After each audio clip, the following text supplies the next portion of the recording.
посещал больше 2 месяцев ни одного сайта органов власти? Кто пользуется сайтом госуслуг? Кто в интернете платит штрафы за дорожное движение, нарушение, там всякое такое, да? Коммунальные услуги кто платит в интернете? Так.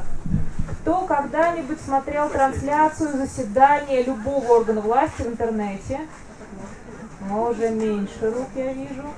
Кто обращался к депутату, своему региональному депутату, через специальную форму обращения на сайте регионального парламента?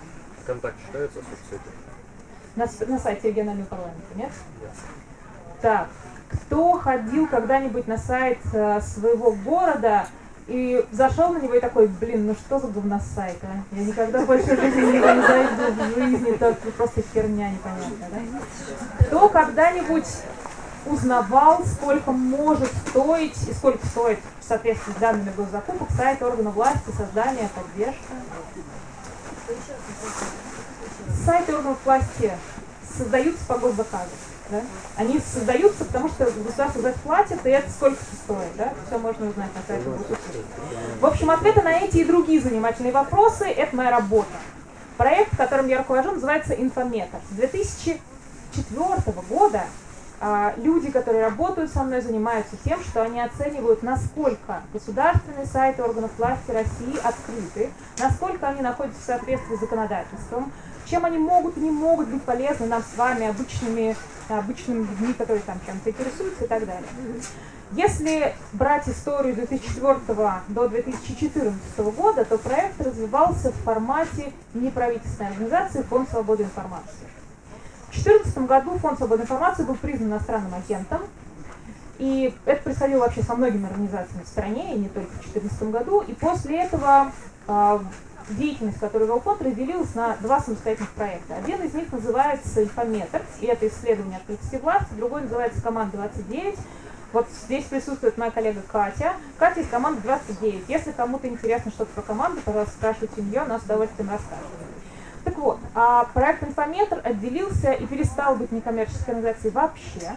Мы теперь коммерческая организация, мы коммерческое консалтинговое агентство, зарабатываем свой скромный хлеб тем, что помогаем чиновникам вести свои сайты в соответствии с законодательством. Возможно, вы помните, что в нашей стране был президент такой Дмитрий Медведев. Простите, мне очень удобно. Вот, был такой президент Дмитрий Медведев, и сейчас мы в основном, когда думаем о нем, мы вспоминаем кроссовки и что еще там? Денег нет, вы держитесь. Милиция, полиция, уточки и много других классных нанотехнологий. Знаете, еще я люблю это йотафон. Йотафон, да. Открытое правительство – это одна из тех вещей, один из тех трендов, которые стали модными во время президентства Дмитрия Медведева, и что удивительно, до сих пор еще не сдулись окончательно. И сейчас мы в стране имеем довольно парадоксальную ситуацию. У нас, с одной стороны, капитальный наезд на интернет, блокировка телеграмма, что еще? Все вносится в реестр запрещенных сайтов, и вообще пакет яровой сплошной везде на голове, и все очень плохо. Да? С другой стороны, в России действует с 2009 года, в 2009-2010 году вступил в силу одно из самых прогрессивных, по крайней мере в европейских странах точно, законодательство о доступе к информации. Доступ к информации – это такое же право, как и все остальные, но оно, знаете, несколько менее популярное. И это право про то, что каждый из нас с вами имеет право доступа ко всей информации, которая создана чиновниками в рамках их деятельности. То есть вот любой чиновник, он пришел на работу, он снял там свой, не знаю что, пиджак, да, сел за стул, и у него началось рабочее время, он берет ручку, бумажку, и что бы он ни написал, вот это все считается законодательством, информацией о деятельности органов власти. И все, что чиновники друг другу пересылают, и все, что они получают, информация о том, куда они едут, и стенограмма о том, что они где говорят, это все считается информацией о деятельности органов власти, и к этому всему мы с вами должны иметь доступ. Это все закон доступа к информации, на сленге он называется 8 ФЗ. Федеральный закон о обеспечении доступа к информации о деятельности государственных органов и органов местного самоуправления. Он был принят где-то там между делом во время президентства Медведева за то, что он нарушает, существуют санкции, прокуратура может скажем так, наехать на орган власти и осудить чиновника, который ненадлежащим образом ведет сайт или не отвечает на запросы, штрафом от 3 до 5 тысяч рублей. И все это замечательно, но, к сожалению, об этом знает очень много людей. Очень мало людей, точнее. Если бы знали много, все было бы иначе. Так вот, законодательство о доступе к информации содержит несколько важных положений. Первое, у каждого органа власти должен быть свой сайт. И второе положение о том, что у каждого органа власти сайт должен соответствовать определенному количеству критериев. Информации довольно много должно быть на нем размещено, начиная от новостей, куда сегодня поехал наш дорогой начальник этого органа власти, и заканчивая сметами, стенограммами заседаний, результатом проверок и так далее.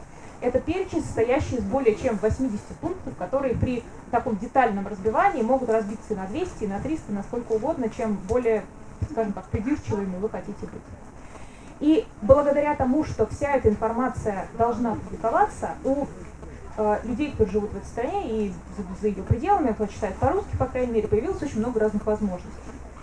Например, можно знакомиться со всеми стенограммами и документами органов власти, которые они обсуждают на своих заседаниях, они должны публиковаться онлайн.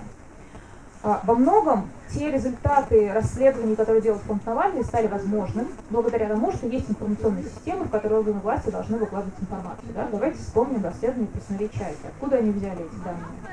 Кто? Да, да. Данные же сейчас будут засекречены. Уже засекречены, но взяли они их именно оттуда, правильно? На тот момент, когда это было возможно. Мы обсудим это чуть позже, следующие шаги мы обсудим чуть позже, да, потому что сейчас пока закрывается только небольшой сегмент данных Росреестра, и то совершенно непонятно, как это будет применяться. Да? Пока мы что-то приняли, как будет применяться, никто не знает. Так? И вот эти расследования фонда Навального, они очень хорошо показывают, что открытая информация, просто информация в интернете, в умелых руках и приложенная к нужному месту, может дать большой социальный эффект. Именно поэтому людям, которые приехали на баркэмп вот в эту стрёмную погоду, кормить комаров, важно знать, что право на доступ к информации существует, что существуют сайты органов власти, и что у нас есть много, скажем так, сил и правил требовать публикации информации на этих сайтах органов власти. Дальше я привезла вам несколько примеров о том, что происходит. Нет, я из Петербурга. О том, что происходит в Коми и окрестностях. Еще маленький такой экскурс о том, каким образом проект, в котором я работаю, работает с мотивацией чиновников становиться более открытым.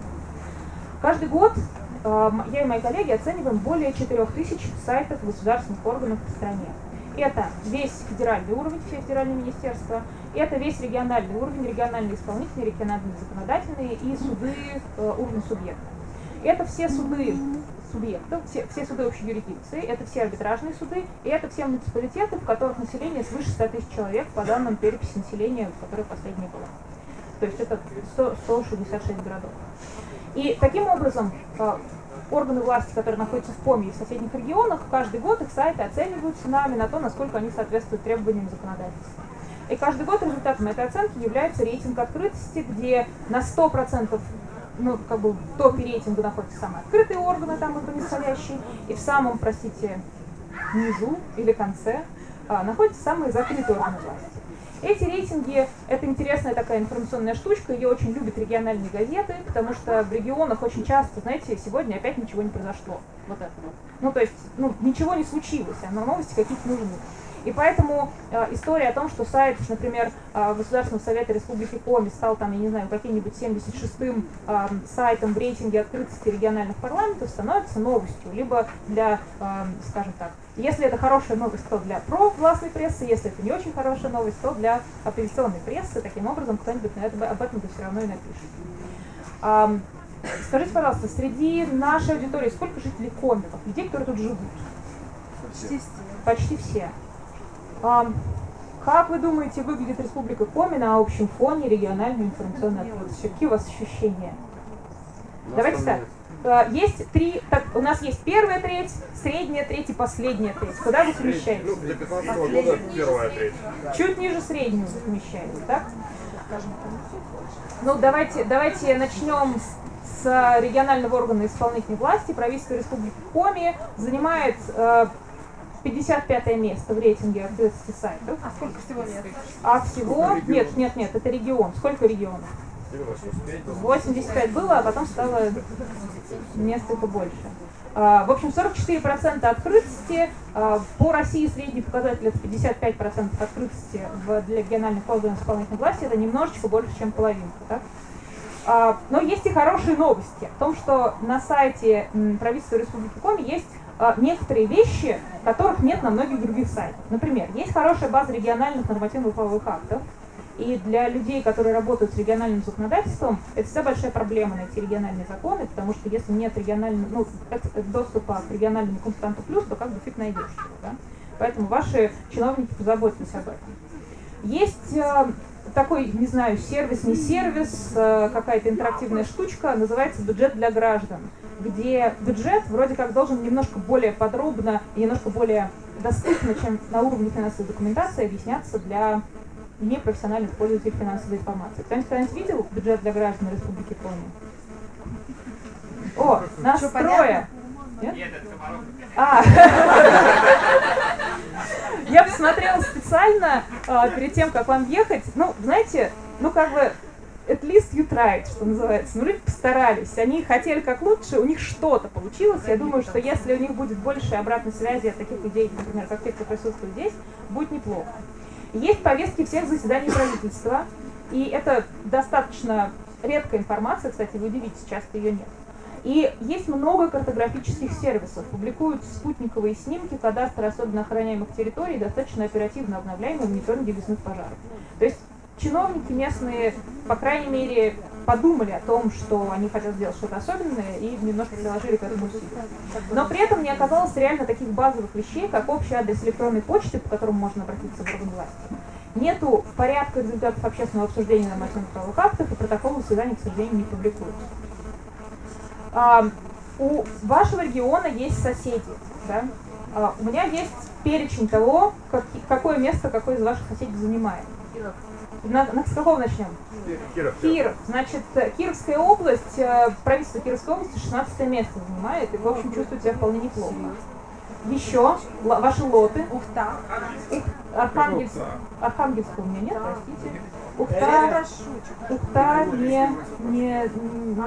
не столица Сибири, да, не регион. Архангельска нет. Свердловская область 62 место еще. Карелия. Почему-то нету. Видимо, она не соседняя. Пермский край, 24 место. Санкт-Петербург. Правительство Санкт-Петербурга далеко не самый открытый регион. К сожалению, у меня нету в списке, но я могу бы рассказать вам позже, потому что здесь нет информации у меня, нет интернета. Ямало-Ненецкий, 70 место, все очень плохо. Ненецкий, Ненецкий вы имеете в виду, да? Ненецкий, 44 место. Ханты-Мансийский автономный округ, вы удивитесь, но он лидер рейтинга.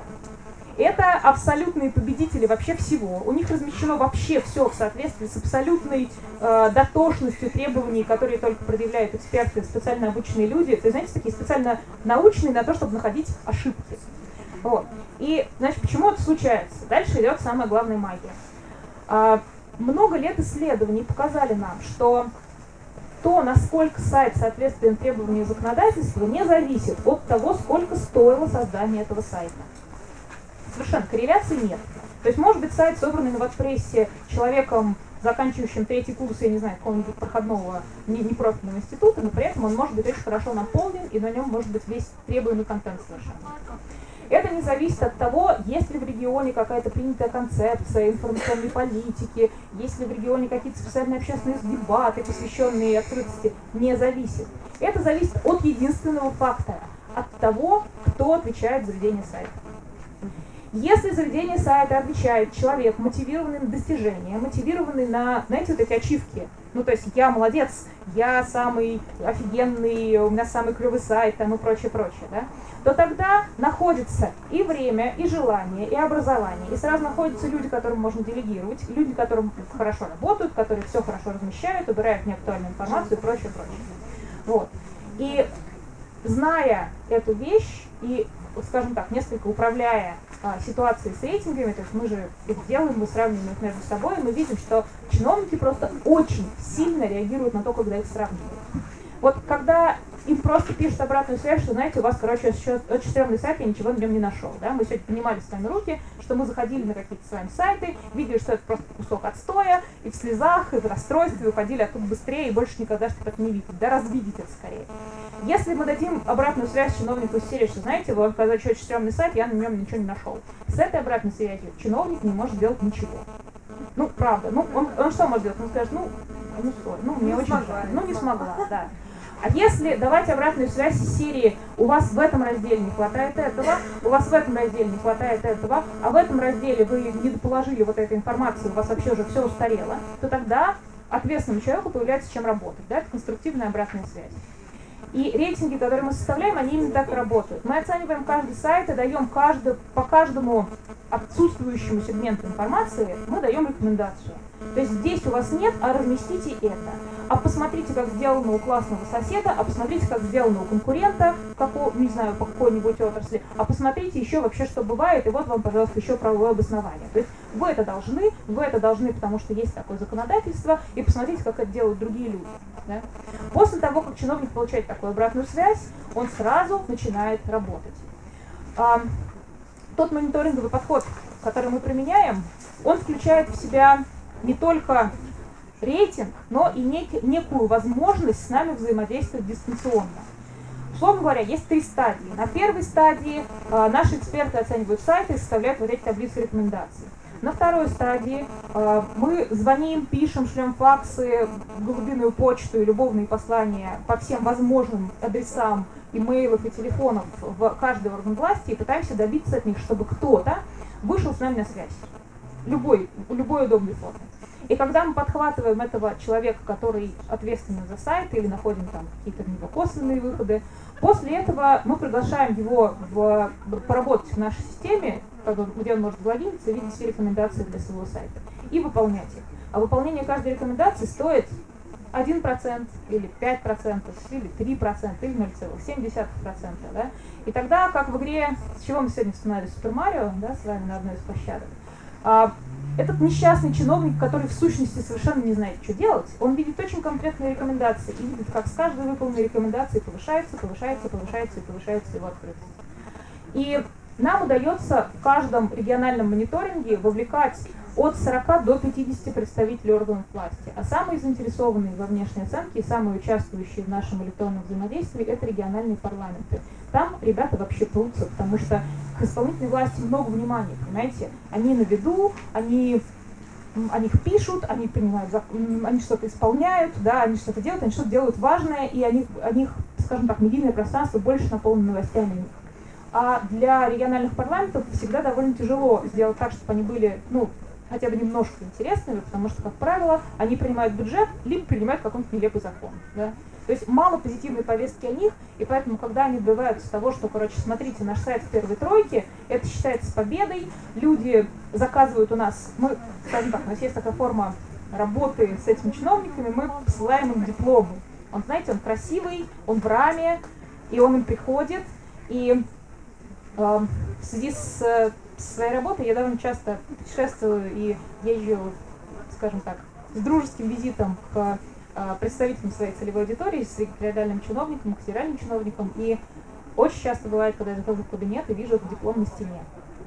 Люди гордятся, люди хотят, чтобы их поощряли. Почему это может быть интересно тем, кто здесь собрался? Потому что все данные оценок, которые делает наш проект, находятся в открытом доступе. Их легко найти на сайте infometer.org. И если представитель органа власти, который ответственен за сайт, чувствует спрос на то, чтобы информация появлялась на сайте, размещалась и обновлялась регулярно, если он чувствует этот спрос один раз, второй раз, и здесь его кто-то спросил, и здесь про него написали в газете, да, и здесь кто-то, не знаю, написал ему какое-то обращение, то тогда у него сразу становится немножко больше мотивации приводить свой сайт в порядок и публиковать. Поэтому, если вдруг вам захочется сделать доброе дело и добиться информационной открытости, например, регионального парламента или государственного парламента, у вас как называется исполнительный власть?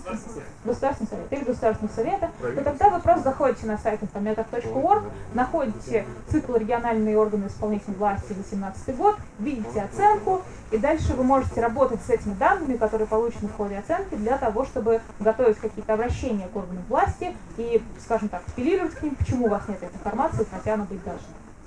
Вот. Это то маленькое, что может сделать каждый из нас, причем не только для своего организации, но и для другого тоже. Так, перейдем к региональным парламентам. Как вы думаете, Государственный совет Республики Коми какое занимает место в рейтинге региональных парламентов? Ну, повыше. Да, тепло. Насколько повыше? 18-е. Горячо. Очень горячо можно обжечься. 19-е? 17-е. 17-е место и 79% открытости. Значит, некто Ольга Ювенальевна Елькина, она начальник отдела аппарата Госсовета, очень активный участник нашего интерактивного взаимодействия. Она выполняет практически все рекомендации, выполняет, звонит, всегда уточняет, когда вы начнете очередной цикл мониторинга. Вот реально очень мотивированный человек. На сайте есть трансляция заседаний Госсовета. Кто-нибудь смотрел? Ставили на сайт. О, отлично. И даже есть отчеты по федеральным собраниям за прошлые годы. Это реально очень редкая штука. Отдел о противодействии коррупции со сведениями о доходах госслужащих, вы удивитесь, но не везде есть. И если сравнивать, например, с соседней Свердловской областью, то Свердловская только 42 место, 42%, 64 место в рейтинге открытости. Из соседних регионов, опять же, Кировская область занимает 2 место. Да, Ханты-Мансийский округ 9 место, Ненецкий 16, Коми 17, Ямал-Ненецкий 30, Пермский 42, Свердловская область 64. А на первом кто? На первом по открытости у меня нет интернета, кстати, не могу сказать. Простите, пожалуйста. Значит, давайте так, следующее. Муниципалитет. Администрация городского округа Сыктывкар. Кто был на сайте? Что думаете об открытости, как ваше ощущение? Ощущение такое где-то в серединке. Где-то в серединке насколько? 40-е. Холодно. 60-е. 60-е теплее. 65, 70. Нет, 70-е холодно. 65-е холоднее, чем 60. Намекну так. 55-е выигрывает девушка на матрасе. 55-е, 54% открытости администрации городского округа Сыктывкар. Никто не участвовал в взаимодействии. У них 66 невыполненных рекомендаций. Например, у них нет ежегодных отчетов по программам городского развития. Какие знаете программы городского развития? Доступная среда, помощь детям-сиротам, по дорогам, остановки старые заменить на новые. Это довольно типичная история, они все примерно одинаковые в подавляющем большинстве регионов. Как куда-то потратить деньги, невозможно узнать на сайте. А у вас есть на вашем сайте критерии, да, оценки? Конечно. Они могут зайти посмотреть? Да, конечно. В этом, в общем-то, что называется, весь прикол. И опять же, бюджетная отчетность и понятный бюджет для граждан, кстати, тоже есть на сайте администрации городского округа Сыктывкар, но проблема в том, что когда я готовилась к выступлению, а это было примерно вторник, среда, четверг и пятница, он не работал. То есть все мои попытки зайти на сайт провалились. Я не знаю почему и почему так получилось, но как бы окей. Так, последнее, что мне хотелось вам сказать, это про суды. На суды, на сайте судов кто-нибудь заходил? Да. Что думаете? Там неплохо тоже все. Просто они быстро обновляются, там все неплохо. Там по дизайну все плохо. Ну, по дизайну все плохо. Это, знаете, это болит у всей страны примерно одинаково. Значит, суды в Республике Коми вообще не публикуют судебную статистику, а это документ, который может нам вообще очень много всего сказать о том, что происходит в регионе. Да? Сколько приговоров по каким статьям выносилось, когда. Вот эту информацию они не публикуют вообще, и единственный способ получить эту информацию – это запрашивать ее. И запрашивать, чем просто больше ее запрашивать, тем больше вероятность того, что она когда-либо будет опубликована. Это, опять же, если вы хотите добро во Вселенной увеличить и укрепить, вы тоже можете сюда это запросить. Значит, последняя моя история будет про, знаете, про что? Про колонии. Вы не обидитесь, если я упомяну приговорку про Коми, о том, что Коми — это край лесов и тюрем? Нет, конечно. Нет? Мы этим гордимся. Вы этим гордитесь. Ну так вот, мониторинг лесов мы, к сожалению, не проводим, но что касается мониторинга тюрем, в прошлом году первый раз попробовали, что называется, ради прикола, по фану, и как нас вдохновлял коллега из «Медузы» экспериментировать, посмотрели сайты пенитенциарных учреждений. В Коми 19 штук пенитенциарных учреждений, это тюрьмы, что это, колонии, поселения, на 13 тысяч человек, в общем, это много. Это второе место после Санкт-Петербурга и Ленобласти. Значит, публикуется в среднем примерно, more or less, что называется, больше-меньше столько же информации, как у всех, но очень важный момент. все пенитенциарные учреждения должны публиковать очень много о себе экономической информации на специальном сайте, который называется bus.gov.ru, не имеет никакого отношения к автобусам, но называется так. Значит, bus.gov.ru. На этом сайте должны публиковаться данные об экономической деятельности, о том, что они делают на самом деле. Да, вот эти все люди, которые там сидят, у них же там внутри системы заказы, подряды, лопаты они делают, там ватники шьют, вот это все. Так вот, в Коми ни одно учреждение практически эту информацию не публикует. Хотя оно должно это делать, за неопубликование этой информации ответственный чиновник подлежит административному штрафу 3 до 5 тысяч рублей. Эти штрафы не налагаются. По запросу они сдают ее? По запросу они могут, да, мы не проверяли, попробуйте вы. Они могут отказать, если запрос нет. Есть основания отказа? Нет основания отказа. Они обязаны это публиковать. В принципе, если написать в прокуратуру, что там-то, там-то зафиксировано непубликование, должен быть акт прокурорского реагирования какой-то. В каждом регионе работает по-разному, в зависимости от того, какая прокуратура. А в каком случае штрафуют чиновника? Чиновники штрафуют, если прокуратура обращается в суд. Видимо, никто не обращается. Ну, видимо, да. Видимо, у прокуратуры есть много других дел. В общем, что можно узнать? Можно узнать, если эта информация публикуется в нормальном порядке на сайте bus.gov.ru, который не имеет отношения к автобусам, то можно узнать, сколько сотрудников, годовую бухгалтерскую отчетность, сведения о финансовых и нефинансовых активах, план финансово-хозяйственной деятельности, сведения о контрольных мероприятиях в отношении учреждений и многое другое. То есть это такой ключик к пониманию того, что с экономической точки зрения происходит в каждой колонии.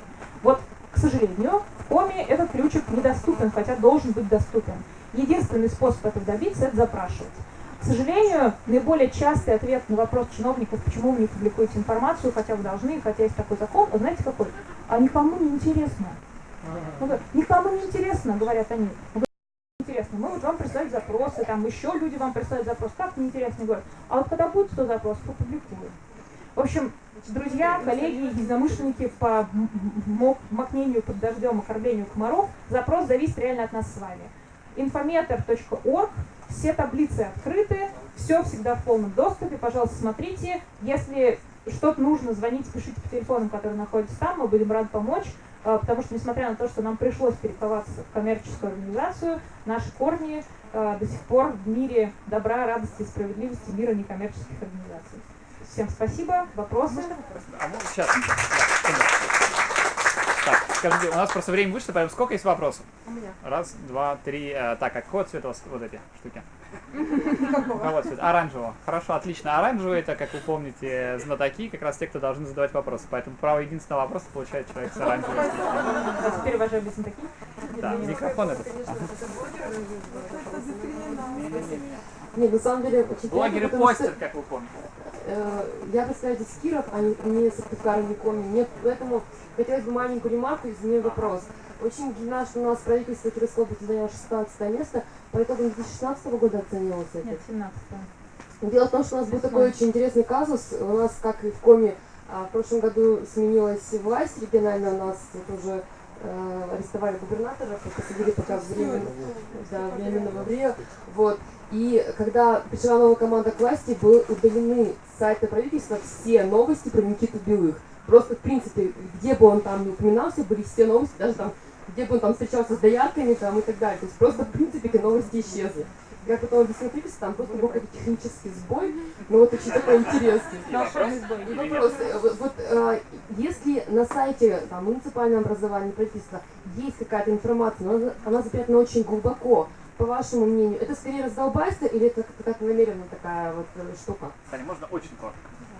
Очень коротко. Все зависит на самом деле от людей, которые там работают. Это бывает и то в абсолютно равной степени. Если на сайте информация есть, но она не находится по поиску и найти ее можно только случайно, то в соответствии с нашей методологией это оценивается в ничтожное количество процентов. То есть мы, как бы для нас это считается как практически нет, да, в соответствии с нашим подходом.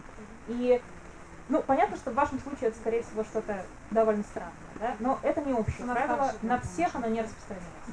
Спасибо большое.